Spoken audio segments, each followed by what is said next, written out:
శుభోదయం. ప్రభువైన యేసుక్రీస్తు నామములో వందనాలు తెలియజేస్తూ పరిశుద్ధమైన దేవుని గ్రంథంలో నుండి 43వ యెషయా గ్రంథము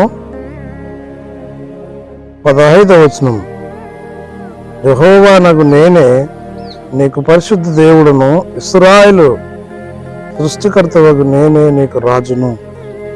ప్రార్థన. పరిశుద్ధమైన యేసు వందనాలు స్తోత్రాలు చెల్లిస్తూ వాక్యం ధ్యానిస్తున్న మాతో నడిపించమని యేసు నామంలో ప్రార్థించడిగి వేడుకొరించున్నాము తండ్రి. ఆమేన్. సృష్టికర్త అయిన యెహోవా మనతో మాట్లాడుతూ ఉన్నాడు. దేవుడు మానవ సృజించినటువంటి సృష్టికర్త అయిన ప్రభువై ఉన్నాడు. కాబట్టి ఇశ్రాయేలు ప్రజలతో దేవుని యొక్క ఉన్నత గుణాన్ని తన్ను తాను బయలుపరుచుకుంటున్నాడు. నేనే నిన్ను సృజించిన వాడును, కాపాడువాడును, దీవించేవాడును అని. అంత మాత్రమే కాదు, కానీ ఆయన సముద్రంలో త్రోవను కలగచేయవాడును అని రాయబడి ఉంది.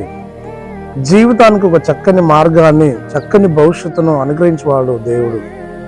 ప్రియ సహోదరి సహోదరు, నీవు నేను కూడా మన సృష్టికర్తగా దేవుని యందు విశ్వాసం ఉంచి ఈ లోకంలో కొనసాగాలి. బంగారు భవిష్యత్తును అనుగ్రహించిన ప్రభునందు విశ్వాసం నుంచి లోకంలో, సంఘంలో, సమాజంలో వర్ధిల్లాలి. అలాంటి కృప పరిశుద్ధాత్మ దేవుడు మనందరికీ తోడే ఉండి నడిపించి దీవించినగాక.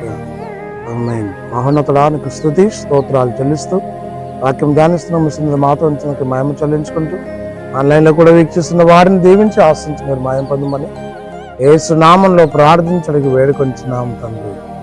ఆమేన్. తండ్రి, కుమార పరిశుద్ధాత్మ త్రియేక దేవుని దీవెన సదాకాలం తోడైంది దీవించి ఆశీర్వదించును గాక.